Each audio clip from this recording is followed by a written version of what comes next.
Hi guys, my name's Sumaya. I'm a part-time women's officer and I'm joined by the lovely Hi, I'm Laura, and I'm the Community and Welfare Officer at LSCS. Awesome. And we're just gonna film a quick video today just to lighten up the mood this year.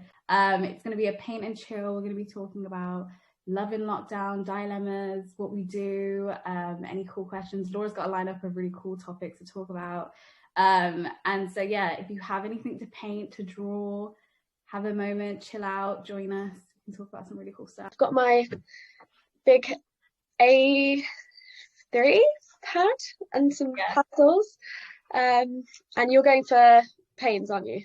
Yeah, I'm going for paints. Although I did cheat because I already kind of started, but I left the most important part of the painting to this. No, this is exciting. So yeah, I guess the theme we're doing with our painting is what it means to be a woman, or how we kind of want to express femininity, or what we think of being a woman as. But equally, if you're not a woman, feel free to join us and paint anyway. Maybe paint about how you view feminism today, or what it means to be a feminist yourself. Yeah, this is for everyone, not just the women of LA. Right, I have some question cards. Scary.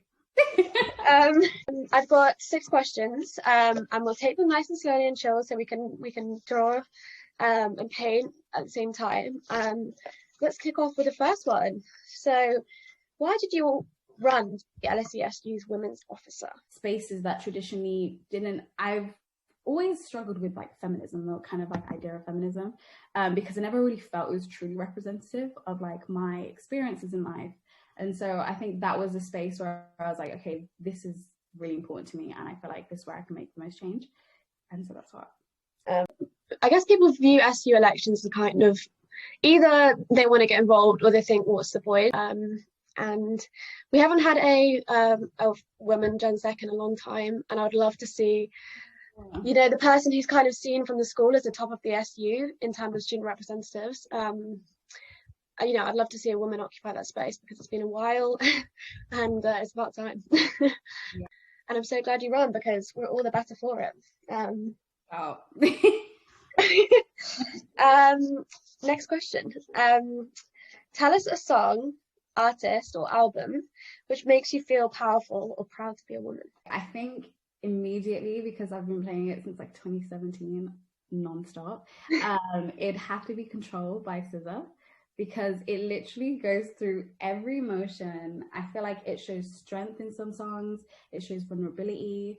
I think there's so much nuance and it shows really how multidimensional women are. We have so many different aspects of us, and it really explores that. And I think it's just really raw.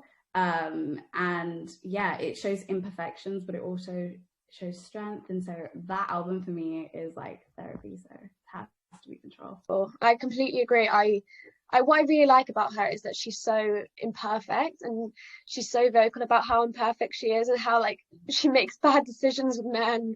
Yeah. And she has problems with how she views herself and self-esteem, and I think that's just so relatable. And I think I hadn't heard music like that was really genuine and so, I guess, open in how dysfunctional she can be. And I think we all see that in ourselves.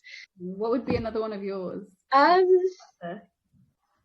recently really got into an artist called Pip Millett, and she has a song called Heavenly Mother, which is actually really popular. But I just think it's so beautiful, and she kind of has this sort of angelic voice in this song, and the song kind of has this religious undertone. I mean, I'm not particularly religious, but it just really I can feel it lifting my soul in a way. It's just a really beautiful song, and I think it's kind of talking about forgiveness and forgiving this person that's kind of wronged her. And I just really like that. I've actually realized there was this really weird thing where it was the music you listen to really shapes who you are without you realizing. And I really realized, because I have conversations all the time and I'm really philosophical. I love talking about emotions and perspectives, and I'm I listen to the music and it's literally all heartbreak and emotion. And I was oh, okay, I think I see where this stems from. I've never had a heartbreak, but for some reason I feel I give incredible advice. Everyone comes to me as if I've had a world of experience, and I'm I think it's because I listen and watch so much about other people's experiences that I kind of just live. Yeah, I love that. I think the more like, I don't know, the more you can put yourself in other people's shoes and the more empathetic you are as a person, I think those kind of people just give the best advice. And I think people who are, I guess, going through something or they've got trauma, I think they tend to gravitate to people like that because they see something in them that I guess has like a healing element or whatever it is. I don't know. But I had this yoga teacher in Morocco. I went for like a week and it was in my second year. This yoga teacher taught me so much and she was just, I guess some people just tapped into that like spiritual understanding that they just have a completely different outlook on life, and it's just so fascinating. And we did this practice where it was a hip opening practice, and for women they tend to hold a lot of like stress and life experiences in their hips, and we did this for about an hour, and then all of a sudden I just felt like this rush of emotion and I burst into tears. And I'm not really a crier, and I was sobbing on the floor. And she was just carrying on like normal. She's like, don't worry, Laura, it's normal. I was sobbing my eyes out. And it was just, honestly, the most sort of like, you know, epiphany moment I've ever had in my life. I just loved it. Oh, that's amazing. Wait, so you went by yourself? Like it was like a lone trip? Yeah. I've always wanted to do that. Oh my God, yeah. So many, like, how was that experience? Were you like nervous? I think because I'd done something that was kind of like, we had stuff to do most of the days, and because I was the only one there, I kind of became like, it was like this little family. Like I knew everyone in the village by the end of it, and you know, I think because of that I felt very safe. You know, if we went to the souk in Agadir, which is the largest, I think the second or third largest in North Africa, and it was crazy. If I'd gone on my own, I think I would have been really scared and like not got what I wanted to get out of it. But yeah, I think it's just about finding situations where you can be with other people, or like perhaps try and get the local perspective of things and really try and immerse yourself in stuff. I met some wonderful people, and if I'd been closed-minded, like the first night we were just all singing Arabic karaoke together, and I thought, wow, it's just so strange. Like what am I doing? But it was so cool. Yeah. I met the most people in situations where you don't know anybody, because you're kind of like forced to, and you're not like, you don't kind of like rely on your little safety bubble of people. I know for sure if I went to university with my like sixth form friends, I'm probably going to make one or two friends, but I'm not going to like immerse myself like I did. And you get to kind of reinvent yourself a little bit, and I feel like that's what like a solo trip is. You kind of get to that. Yeah, 100%. That's exactly it. Anyway, on with the cue cards. We have 4 more. What impact has the pandemic had on women, in your opinion, and impact on gender equality, in your opinion? I think from a wider lens, it's given everyone an opportunity to stop and reevaluate, and you have time to rethink. And so I know during lockdown, for me and like my friends and like people around us, we've really started to value, you get to know yourself a bit more during lockdown because you spend so much time with yourself and your thoughts, and you get to process a lot more. And so if there's any opportunity where like I feel like women are starting to kind of recognize patterns of behavior or want to look to change certain ways that they've been navigating spaces, and kind of not put up with as much crap, I feel like it's now, I think boundaries are a big thing in conversations now, and like this whole kind of really respecting yourself enough to be like, hey, I'm not going to put myself in that situation, regardless of whose feelings you've hurt. Like more about, do you respect yourself enough? Do you love yourself enough to be like, I'm not going to put myself through that again? Like, so I think that's like a big thing. I've been seeing these TikToks, and it was really funny. I spent way too much. That's one thing I spent too much time on is TikToks. But I've been seeing these TikToks, and it was like rewriting my emails to match my male colleagues' energy. And it's like all the unnecessary sorry but, and like thank you so much, and like the like embarrassingly over nice, the exclamation marks. Yeah, I think people are starting, especially like women around, are like becoming a bit more like, hey, I'm not gonna overcompensate anymore. And my boundaries. Yeah, 100% get that.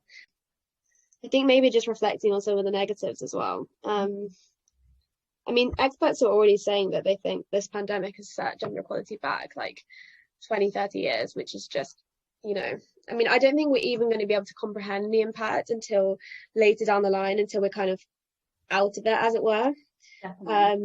And yeah, I mean, even if we think about the work that we've done at LSE and how much we've been working on the LSE nursery campaign, I think this is a very common theme. We're seeing traditionally facilities or support that was designed to help women in the workplace, like the nursery at LSE, which has been in existence for over 50 years, closing. And, you know, it couldn't be at a worse time for women. Yeah, it's just scary, actually, I think. Yeah, are going to be affected the most. And it's like, I could not imagine in any other context being like, I'm going to close, regardless of it's not profitable. It's a basic facility. It's not a business model. So I don't know why it needs to be profitable. And so, yeah, that is insane to me, because my mum had care services while she was in university. My mum went to university when she had 5 children. So like there would have been no way she could go to university without having some type of child support. And that changed my life completely. Like that was a role model to me. Like if you are in a single parent household, it's generational, the effect you'll have by allowing and facilitating and supporting a woman to go into higher education. And it's a conversation you would not think you'd be having in 2021. Like it's insane. So yeah, it's really disappointing, I think. And if you I guess 2 things, if you think about how difficult we found coping with the pandemic, imagine having to complete your university degree, online lectures, online classes, your summatives, your exams, and take care of children, or if you're a parent, take care of someone else. I mean, the burden and the impact that's going to have on your time, your well-being, it will be just profound. And taking away services like the nursery are just going to exacerbate that, 100-fold, And I guess secondly, interesting that Manusha's released a book on the social contract. And I think it's interesting when you look at her own institution, and nursery and full-time childcare isn't seen as something that is a must-have. It's not seen as something that should be offered, regardless of how many student parents you have or how many staff parents you have. We need to get to a place in society where it shouldn't be a luxury to have something like a nursery. It needs to be a core part of your institution, no matter what. And I don't know about your course, but I had a few women lecturers, but it was predominantly male, and IR is generally very male dominated and white male dominated. And if you want to get a more gender equal workforce, you're taking away a nursery. I think that's probably the most counterproductive move you could possibly think of. I think people don't realize how many postgrads there are at LSE. Like it is very common for a student to be a mother. Like it's not abnormal in any shape or form, and we should normalize seeing mothers in educational institutions. Like that should be an encouragement, let alone just having the basic facilities to. And I've always thought a nursery, even if no one bloody uses it, symbolically shows your commitment towards women. Like symbolically shows that it doesn't matter if you're a woman and you decide to have a child. It should not limit your opportunities and access to education. Yeah, agreed. Great. Kind of leads us, we talked about it a little bit earlier as well when I asked you why you ran to be women's officer, but and I guess this is a question for both of us. What are some of the problems of feminism, and particularly how do white women contribute to the discrimination faced by people of color and trans people? This is actually really current for me because I'm doing one of my research modules. I picked the experience of ethnic or migrant women in health and social care, specifically lower paid jobs. It tends to be your elderly care, lower paid nursing jobs. So I was looking into it, and it's so interesting because just even to look at literature, you'll see it's only been explored through 2 lenses. The female experience will only be, or the feminist kind of movement will only be so far as it covers a white woman's experience. If it's out of those boundaries, it's no longer seen as a female issue, it's now seen as an ethnic issue. The same then happens on the ethnic sides. If you look at literature, it's very much male dominated, and the lens of racism is explored through the male experience. So anything beyond that then becomes a female issue, which then leaves a huge part of literature and a huge part of people's experiences that are completely unheard because either side doesn't want to expand or doesn't want to include the experiences that aren't advantageous towards them.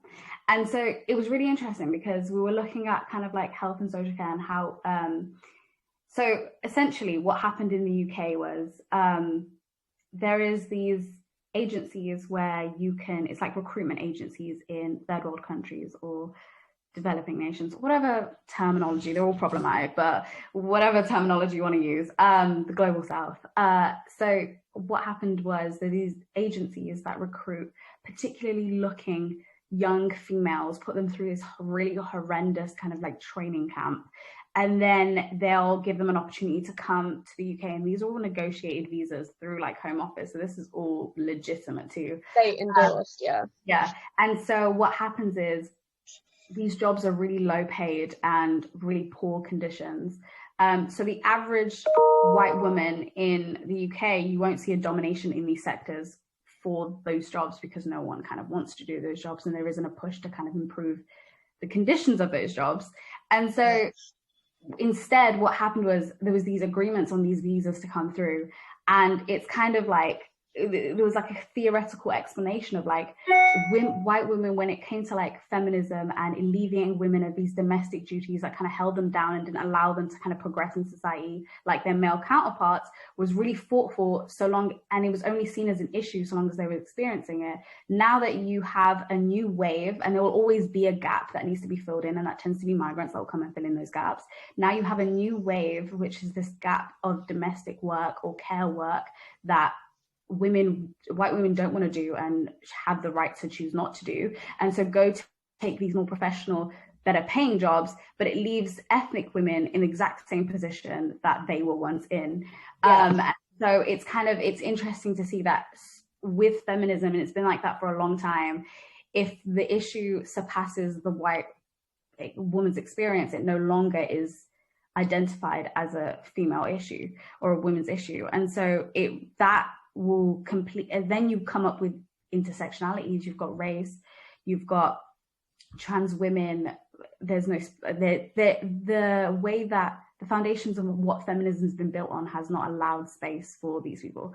And so if it's based on just the narrative of one particular experience, of course it's not going to be a movement that is going to be progressive for anybody else, kind of thing. And so that was a really long-winded answer, but that was kind of like my research right now. So I mean, that sounds fascinating, and love to read that when you're finished. But yeah, and I think just to kind of add to that, I think we have, I guess this part of it is a generation issue, and I think there's this sort of like chasm that's happening where I think you have the traditional like vanguards of liberal white feminism, who, I guess, feminism works for them, right? Like it's perfect for them. So it's always a way with like power and privilege. People never want to let it go, right? If you're in the position of privilege, and obviously there are issues that face white women, but you know, when your feminism isn't helping any woman who isn't white, then it's not feminism, right? And I have issues with some of those like taglines, which are like all of us or none of us, and like even I guess intersectionality has become a bit of a buzzword, I think, to the point where it doesn't really mean anything. Only, I guess it's only if those who are using it aren't really meaningfully engaging. Or what does that mean? That means I actually have to take a step down from things, you know, where I could be taking up space that I don't necessarily need. And I guess we've seen a lot with feminism that intersects with the LGBTQ plus community, and a lot of people gatekeeping what it means to be a woman, excluding trans women from that conversation, and excluding them from being able to identify as a feminist, being able to identify with women. Of course they are women, and the damage that's doing to the trans community. And I think all of these problems that you identify, we're kind of tearing ourselves out from inside, if that makes sense. We have so many people outside of feminism who would love to see women fall down and turn on each other, and you know, I guess who don't want to see feminism succeed. Yeah, for sure. Yeah. Okay. I don't even know if I can restart this. I'm just not enjoying it. Honestly, yeah, painting and talking is a stressful thing. Who told us this was a good idea? I'm I kidding. mean, my outline was quite nice, but the colours that I picked just don't work. Okay, this is my outline. That's And it was really quite nice. nice. It was What like are you too talking many, about? but I hadn't blended it in, and there's no point. It just looks like it's gross. This looks. Wait, do you like paint for like? Do you actually like to like? Is that like something you do quite often? Mm, not really. I kind of enjoy it, but I've never been good enough at it, and I'm quite perfectionist. So if there's something that I'm not perfect, I just like right away. Yeah, a bit like that. But I literally have never. I think the last time I touched like paintbrushes was when I was like in secondary school. I never paint or draw, which is kind of sad. I was watching this thing and I was like, you should do things that please your like inner child, and it has nothing to do with it being like perfect. Like it just has to be something that when you were younger you love to do and you just continue to do it, even if it's painting and it looks terrible afterwards. Like your inner child would love that. Like, you know what I mean? And so just like please your inner child and just spend your time doing that. Okay, you've inspired me to keep going. Yeah. To continue her, even though she's not. Okay, I've got two more. This one's just a kind of fun break to the very important discussions we're having. So, what was your most embarrassing moment or your worst date during university? And I'll do mine. University. Or you can do before as well if you want. I remember, there's so many times. Before university, I think was way worse. I like have serious social anxiety during, I kind of had that like from like my gap year to university. So now I really overly preempt situations that kind of prevent as much embarrassing moments. Still happens. I remember we were at a charity event and they were talking about something so serious. And it was like super, it was like a room full of people, and it's even worse when it's like your age mates. And so it was like a room full of people, and it was like a really like sad moment, and they were talking about it. And I went on my phone, which was disrespectful to start with, but I was on my phone. And then I scrolled and it was a story, and this girl was wearing cow print, and the music behind it was, can we swear on this? I can't even, we already have. It's like Bitch on a Cow by Doja Cat. Yeah. Just blasting, and I froze for like a couple seconds. Stop. And I was like, surely not. Like, because in my head I was like, oh my god, can you imagine if something like that happened? And then I was like, it happened, and I was like, surely not. And my friends were looking at me like, turn it off. Like, what's wrong with you? And I'm just like, oh my god. And it was so embarrassing. The room went super silent afterwards. Like, it was just so awkward. So that was really embarrassing. But before that, I've had like horrendous moments in GCSE. I remember this was our Leavers assembly, and I did media. So we had this music video that we had to film, and I was like, I'm gonna do incredible in this, and so we took it really seriously. We had to come up with a concept. Obviously, sticking with the theme of feminism, I still picked independent women as our concept. Yes. It was just, I was a really extroverted kid. Like, I loved being in plays and stuff. So like, no one else wanted to be Beyonce, and I was like, I'll do it. And so it was like a whole. I'm the woman for this. Yeah, wind in the air, stripping off aprons. Like, it really fed back into that and really cliche, like, I'm not other women kind of thing, but whatever, we moved. I was like stripping off aprons to show that we're not restricted to just like the kitchen, and like, oh, it was so stupid when we were analyzing it. But that video played. They were like, oh my god, there's a video that we should show you in our leaders assembly. And that video, and my head of year was a troll, and she played that video in front of the entire year group. Bearing in mind, like, I was awkwardly friends with the boys, so it was like they could feel comfortable to rip into me when they're like taking this. And so that was so traumatic. And I think it was that same assembly I went up for an award that wasn't mine. Yeah, it was that whole, I block it out because there was so much that went down that day that I don't want to disclose ever. Like, it was just embarrassing as hell. Yeah. What was your most embarrassing moment? That's actually hilarious. Similar to you, I actually block out so many things. Like, my brain refuses to remember things that are just so embarrassing. Oh, I do remember in the cross, like, So I hadn't played lacrosse before I started uni, and like I just kind of accidentally fell into it. Yeah. Um, and I guess I wanted to live out the wild child dream inside me. And I remember like I became president in my third year, which is quite cool seeing as I hadn't done it before. But like, Okay. and by my third year, I did actually get quite good at lacrosse, but I wasn't that good in second year, and I was terrible in first year. So it was in third year. So by that point, I had quite a lot of expectation on me, and I won a penalty. So this player, I think it was UCL. We had such a nemesis at UCL. I mean, Imperial were the worst. We had such beef. Um, and so I had this penalty. So I had a clear shot to goal. There were no defenders in my way. It was just me and the goalie. And I thought in my head, now this I've got it. I've got such a good idea.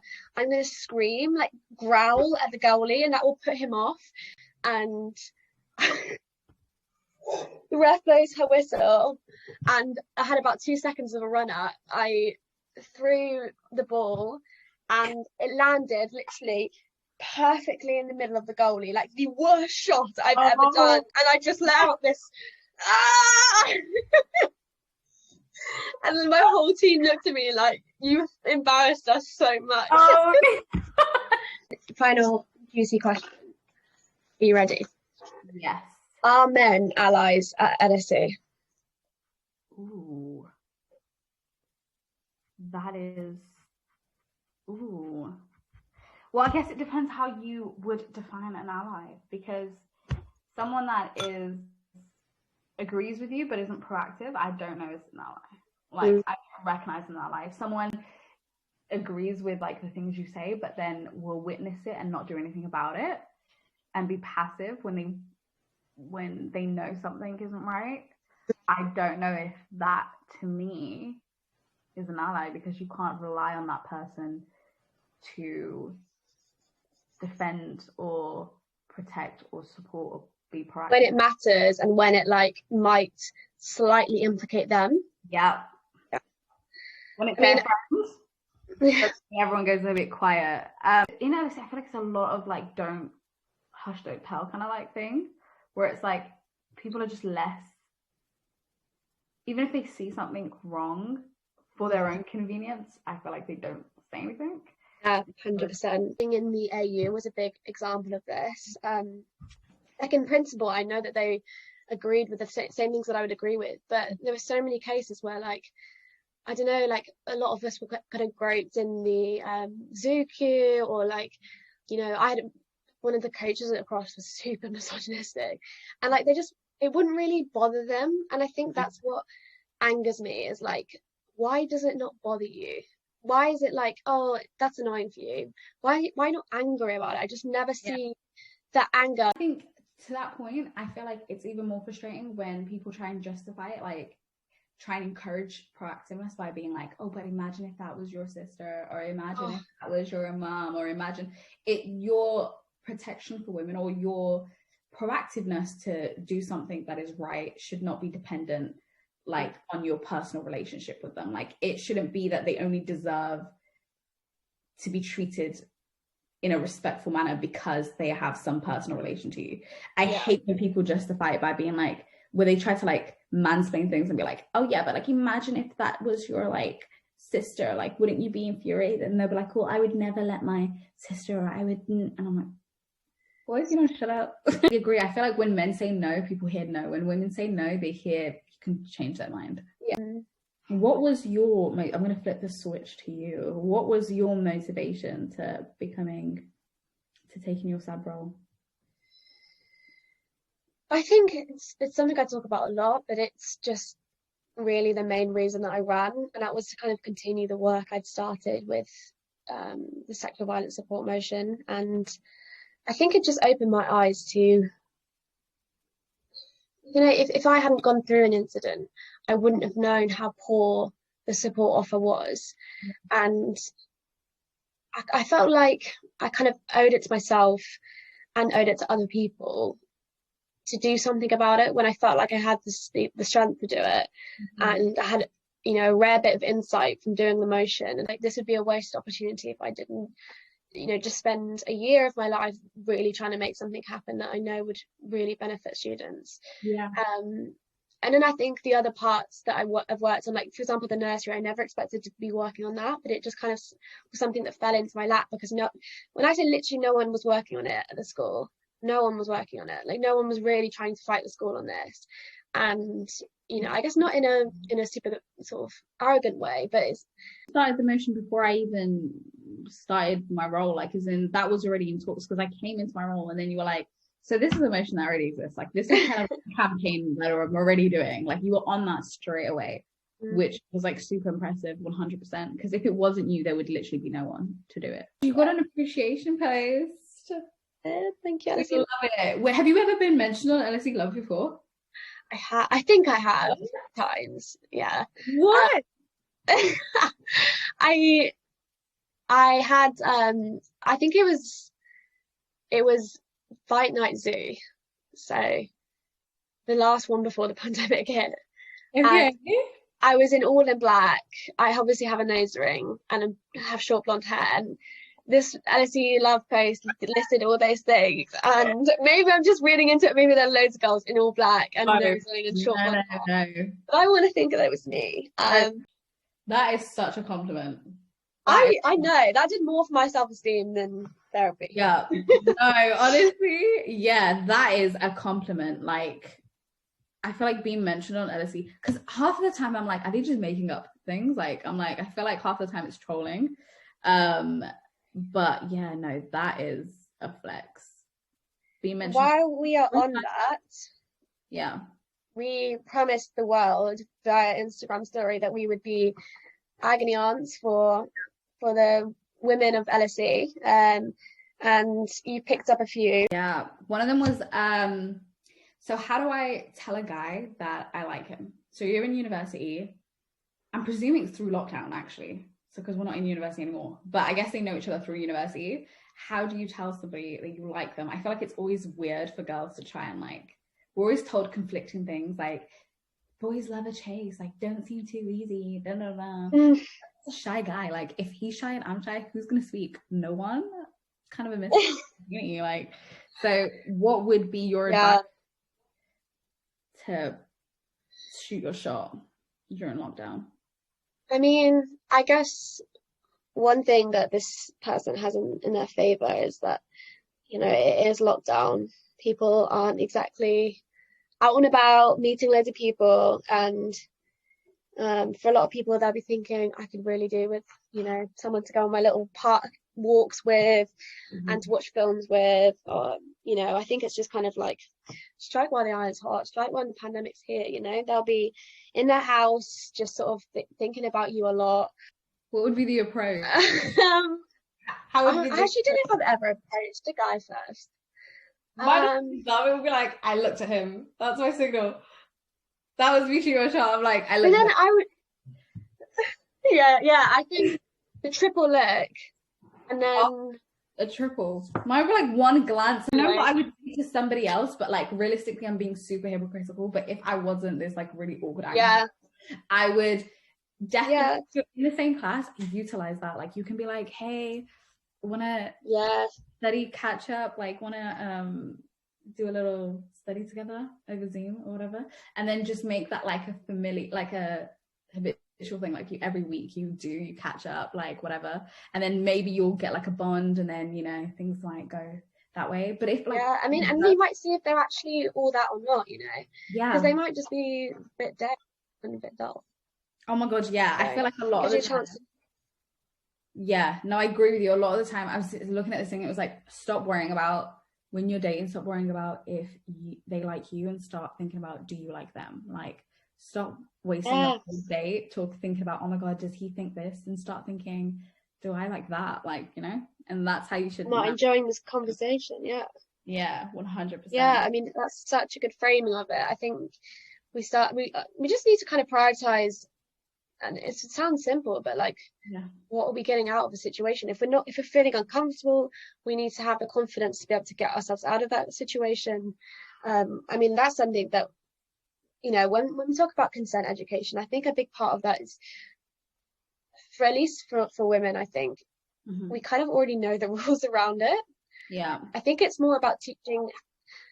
in a society where women are constantly told that you have to please or make men feel comfortable, it's about teaching girls and women how to be comfortable enough to say, no, I don't want to be in this situation, to comfortably navigate yourself out of that situation, and to not feel guilty about that kind of thing. I completely agree, because I always think like, oh my god, what if something goes wrong? But I would never think like you could just leave. Like if you go on a date and you don't like it, you could actually just go. But I'm always like, how do you get out of the situation? Like, sorry, something's come up, or like, do you just tell them honestly, like, this isn't working? Like, I mean, that's you really. I mean, if they're nice, tell them that you just are not feeling well. Yeah. I don't know, but confidence is the most attractive quality. So if you can fake confidence, listen to a bit of scissor, 5 minutes, pep yourself up, and then just go up to them and say, look, fancy a distance walk around Regent's Park, grab a coffee. Nobody cares. Like, actually, no one cares. Like, okay, people might be like bored and that might come up, but like, it's not. Like, it's not tea. Like, no one cares, and people are gonna forget about it. Like, who talks about someone 2 years ago that asked someone on a date? Like, that never comes up in conversation. Unless it's one of your worst date moments, which you'll tell on a International Women's Day video. Right. Okay. I have nowhere near finished, but I can give you the wrap of what I'm dealing with right now. It's kind of coming together. Yeah, should we do a reveal anyway? Yeah, I mean, I may have gone completely off topic here, but I went for aesthetic. Okay, nice. Over meaning, which sometimes is okay. Maybe you do your reveal first so we can get like the meaning out, like the actual good stuff. I'll go first. So as I explained, I had a failed moment, but that's fine. That's life. We move. This is my rushed version 2. Oh my god, this is so cool. And it says International Women's Day. Abbreviation. What did it say? It's like IWD, International Women's Day. No. Okay, I hate you because you did not mention that you did art like this. Like, this is not good. So, well, anyway, show me. Nothing to do with, but I was thinking about this little space of wall. Okay. Right, okay. This is almost disappointing that this has nothing to do. I'm so mad that I let you go first at this point, but anyways, we're here. That's so good. Oh my god. We're gonna have like more leaves, but I just talk too much. Oh my god, let me see it again. It's beautiful. Wait, I'm not holding. Oh my god, you're a real artist. No, what are you talking about with my pathetic line drawing, and you've got that? You're so bad. You're like, I don't paint. No, I don't really do this. I'm like too bad at it. I don't think it's serious.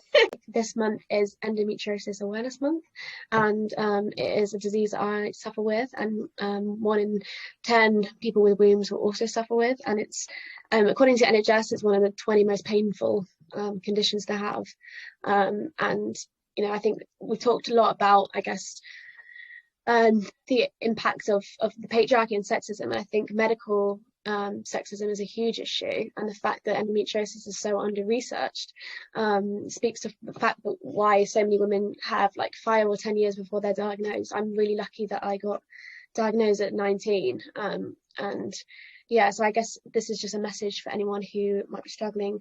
If you're in lots of pain, and you're in pain, you know, to the point where you can't function or you can't go about your daily activities, that's not normal, and you shouldn't be having to put up with that. So go to your doctors and put your foot down until they do something seriously about it and look into it, because it's just unfair how women are just ignored or not believed with pain, and particularly Black women are not believed with pain. Wait, is the pain like centered around a particular area, or is it like body exhaustion? Like, what are the Yeah, I mean, it might be different for every woman, but typically it'll be really heavy, painful periods, and it will be sort of like the pain can be to do with a lot of areas, like for example, like in your bladder or in your sort of like, it might feel like it's in your stomach, but the main symptom is that you will have really strong period pain that make it hard to do anything. And you might feel particularly exhausted and fatigued around your time of month when you have your period. So yeah, but I'd recommend people looking it up because it might look differently for everyone. Yeah. That's really important. Thank you for sharing. That's really important. I think that'll be really helpful for some people. thank you so much for watching and painting or drawing along with us. It's been super fun. Thank you for sharing your amazing insights, and it's been so fun to talk to you. Yeah, happy International Women's Day. International Women's Day, everyone.